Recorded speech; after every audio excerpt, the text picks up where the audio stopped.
आइए दोस्तों, आज आपको एक ऐसे शख्स से मिलाते हैं जो 1 महीने की कड़ी मेहनत के बाद में पूरा उन्होंने मध्य प्रदेश टॉप किया। और एक ऐसा मतलब मोटिवेशन आप लोगों के लिए है ये खुद कि 1 महीने पढ़ाई करने के बाद 7 साल बनरक्षक की नौकरी करने के बाद ये एक प्रिंसिपल के पद पर पदस्थ हैं। दोस्तों आइए जानते हैं इन्हीं से कि इन्होंने कैसे ये मुकाम हासिल किया और आप कैसे अच्छा पद या अच्छी नौकरी आप प्राप्त कर सकते हो। आइए मिलते हैं हमारे नरवीर सिंह गुर्जर से। ये हमारे श्री नरवीर सिंह गुर्जर, और ये पहले ये क्या थे और अभी क्या है ये आपको बताएंगे। मतलब काफ़ी इन्होंने अपनी लाइफ का बहुत अच्छा एक डिसीजन लिया और वो उस पर मतलब वर्क किया और उस पर खड़े भी उतरे। तो स्वागत है आपका नरवीर भैया, कैसे हो आप?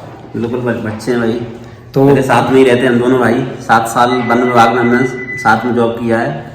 इसके उपरांत 2022 में जो ITI ट्रेनिंग ऑफिसर की भर्ती आई थी तो उसमें मैंने एग्जाम दिया था, उसमें मैं सेलेक्ट हुआ हूँ। आपने ये 5-10 मिनट बताई, थोड़ा सा मैं विस्तार से पूछना चाहूँगा। अच्छा, जब आप बनरक्षक थे तो कितने साल जॉब करी बनरक्षक में? बनरक्षक में मैंने 7 साल 1 माह जॉब की है।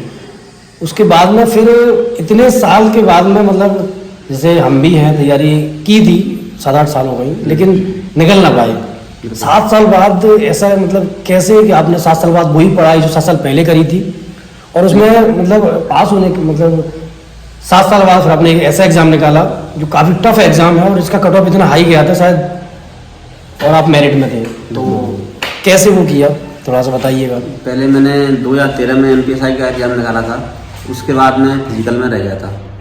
उसके बाद फिर मैंने 2014 में SI का एग्ज़ाम निकाला, उसके बाद में फिजिकल में फिर फेल हो गया। उसके उपरांत फिर मैं तैयारी करता रहा, लेकिन 2016 में SI की जगह भी आई थी उसी टाइम, और उसी टाइम पर ITI की जगह भी आई थी। तो मैं फिर SI की तैयारी में गया, लेकिन मैं ITI का एग्ज़ाम नहीं दिया था। तो मैंने बहुत पहले से तैयारी कर रहा था इसकी, लेकिन साथ में जब मेरी जॉब लगी तो मैं तैयारी भी इसमें टेक्निकल पॉइंट साथ में पढ़ता रहा, जो भी टेक्निकल चीज़ें थी। बाद में जब 2022 में जगह आई तो मैं बहुत पहले से तैयारी कर रहा था। जो पुराना एक्सपीरियंस था नॉन टेक्निकल का, उसमें भी अच्छा मैंने कवर किया, और जो टेक्निकल पोर्शन था मैथ ड्राइंग का तो वो मेरा पहले से स्ट्रॉन्ग था। तो मुझे इसमें फर्स्ट रैंक प्राप्त हुई थी 2022 के ITI TU एग्जाम में MP में। ऑल MP में फर्स्ट रैंक, आप समझ सकते हो। थोड़ा सा सोचने में ऐसा लगता है ना कि आप देखिए, चाहे आप ITI ट्रेनिंग ऑफिसर में लाइए या फिर आप किसी और भी मतलब उसमें लेके आइए, फर्स्ट रैंक तो फर्स्ट रैंक ही होती है भाई। और जब कोई फर्स्ट रैंक ला रहा है मतलब ये समझिए कि वो बेस्ट है, वो बेटर नहीं, वो सबसे बेस्ट है। तो नहीं भाई, फिलहाल आपकी जो पोस्ट है वो कौन सी पोस्ट है? मैं प्रशिक्षण अधिकारी मैथ ड्राइंग में पोस्टेड मेरी ज्वाइनिंग हुई थी, लेकिन वर्तमान में यहाँ प्राचार्य वृत्ति श्रेणी का मुझे चार्ज प्रभार दिया गया है। आप यहाँ पर देख सकते हो, प्रिंसिपल के रूप में शासकीय ITI पिछोर में कार्यरत हूँ अभी। अब आप ये बताइए, जैसे आपने वो जो काम करके दिखाया जॉब के साथ में, इतनी टफ जॉब बनरक्षक की, आपने सोपोर जैसी जिले में जॉब करी, उसके बाद में आपने जो करके दिखाया है, स्टूडेंट क्या कर सकते हैं कि वो करके दिखाएं। मतलब आपने शायद 1 आध महीने अच्छे से पढ़ाई करी होगी।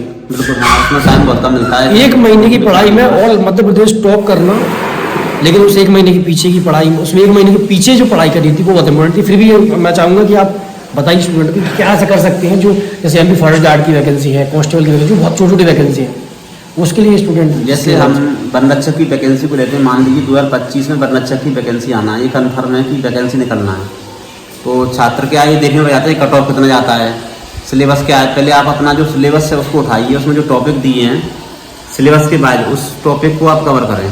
अगर टॉपिक से आप पढ़ेंगे कि सिलेबस में क्या आता है वही पढ़ेंगे आप, और आपका टारगेट हो जाएगी सिर्फ एक परीक्षा की मुझे बनरक्षक बनना है तो बनना है। आप बनरक्षक तो जैसे 4 पोर्शन आते हैं, पहले 2 पोर्शन थे, मैथमेटिक्स था और GK थी, लेकिन अब 4 पोर्शन कर दिए। तो आप इंग्लिश मैथ GK 5 पोर्शन है, तो 5 पोर्शन को आप अच्छे से करें। और ऐसा नहीं है आप SSC का एग्जाम दे रहे हैं, रेलवे का भी दे रहे हैं, लेकिन आप एक पर्टिकुलर एग्जाम पकड़ लीजिए और उसकी लगातार तैयारी करें, बार बार अभ्यास करें, एक ही बुक को पढ़ें।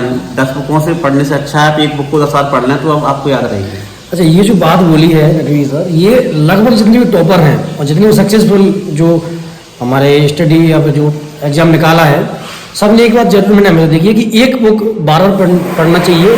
आप बहुत सारी बुक में लेके लीजिए, एक बुक लीजिए, आपने जैसे MP की कोई बुक ले ली, केवल आप एक बुक लीजिए MP की, उसको बार बार पढ़िए, ये हमेशा टॉपर कहते हैं। और ये कोई ऐसा नहीं है कि कुछ भी, ये पुराना बहुत कम से कम ये 15 साल का 15 साल का जो निचोड़ है, 15 साल में जो पढ़ा है वो आपको 5 या 7 मिनट में आपको बता दिया जा रहा है।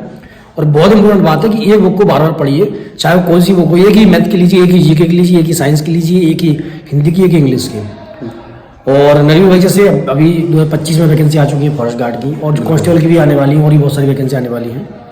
तो स्टूडेंट तैयारी तो करते हैं, थोड़ा डिमोटिवेशन होता है कि होगा किसी नहीं, आपका 7 साल सिलेक्शन नहीं हुआ, तो उससे कैसे आप उस चीज़ से कि मेरा सिलेक्शन नहीं हो पाएगा। कई बार जब एग्जाम देने जाते हो ना तो लगता है ना कि सिलेक्शन नहीं हो पाएगा भाई, और नहीं होता तो फिर और लगता है कि अब मेरा तो हो ही नहीं पाएगा, उसका हो रहा है, मेरा नहीं हो पाएगा। तो उससे कैसे स्टूडेंट, लेकिन आप ये सोचें कि जैसे मैं किसी एग्जाम में बैठ रहा हूँ सबसे पहले, तो ये सोचें जो पुराने पेपर्स आपने लगाए उनमें आपका क्या स्कोर रहा है।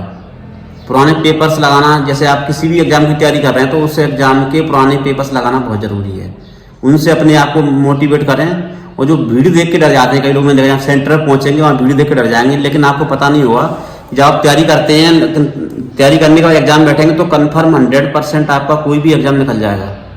इसलिए अपने आप को डिमोटिवेट बिल्कुल ना करें, अभी से जो पुराने पेपर्स हुए हैं उनकी प्रैक्टिस करें। कोचिंग इतनी जरूरी नहीं है, आज के टाइम में आप मोबाइल से घर बैठ के कहीं से कोचिंग ले सकते हैं। कुछ मैंने मोबाइल से ही पढ़ाई की है, इसकी सब यूट्यूब से ही देख के पढ़ाई की थी। कुछ स्टूडेंट 2 साल 3 साल जिनका सिलेक्शन नहीं हो पाता ना, बहुत परेशान हो जाते हैं। लेकिन आप समझिए 7 साल बाद इंजीनियरिंग करने के बाद में 7 साल वन रक्षक की नौकरी करना कितना टफ होता है, ये मुझसे बेटर कौन समझ सकता है। और 7 साल बाद इनका एग्जाम निकला, तो उस मोटिवेशन की इनसे अच्छा कौन समझ सकता है कि 7 साल अगर एग्जाम ना निकले आपका, तो कैसे आप 8वीं साल एग्जाम को निकालो। इसके बारे में नवीन भैया ने बताया, तो नवीन भैया बहुत बहुत धन्यवाद। और आपके ऑफिस में हम लोग आए हैं, आपने इतना सम्मान दिया और हमारे स्टूडेंट को जो इन्फॉर्मेशन दी, बहुत अच्छी इन्फॉर्मेशन दी। एक चीज़ और, इनका एक चैनल है, यदि आप ITI या फिर जो टेक्निकल जो भी आप वैसे तैयारी कर रहे हो, यदि आप वो करते हो, इनका एक चैनल है, उसकी लिंक मैं आपको डिस्क्रिप्शन में दे दूंगा, वहाँ जाकर आप क्लिक करके डायरेक्ट चैनल देख सकते हो। वहाँ पे ये साइंस से संबंधित, साइंस से विज्ञान से संबंधित बहुत अच्छी चीज़ें हैं, कुछ जीके से संबंधित बहुत अच्छी चीज़ें, मतलब आपकी जो स्टडी कर रहा है उससे संबंधित बहुत अच्छी चीज़ें जो शायद आपको एक सक्सेसफुल इंसान ही बता सकता है, वो ये बताएंगे। आप चैनल को जाइए, सब्सक्राइब करिए, और ऐसे ही हम आपसे मिलते रहेंगे। बहुत बहुत धन्यवाद नवीन भैया, और हमारे स्टूडेंटों को जरूर थोड़ा सा मोटिवेट करें। बहुत बहुत धन्यवाद सुनील भैया के लिए जो आप यहाँ तक आए। जय हिंद, जय भारत।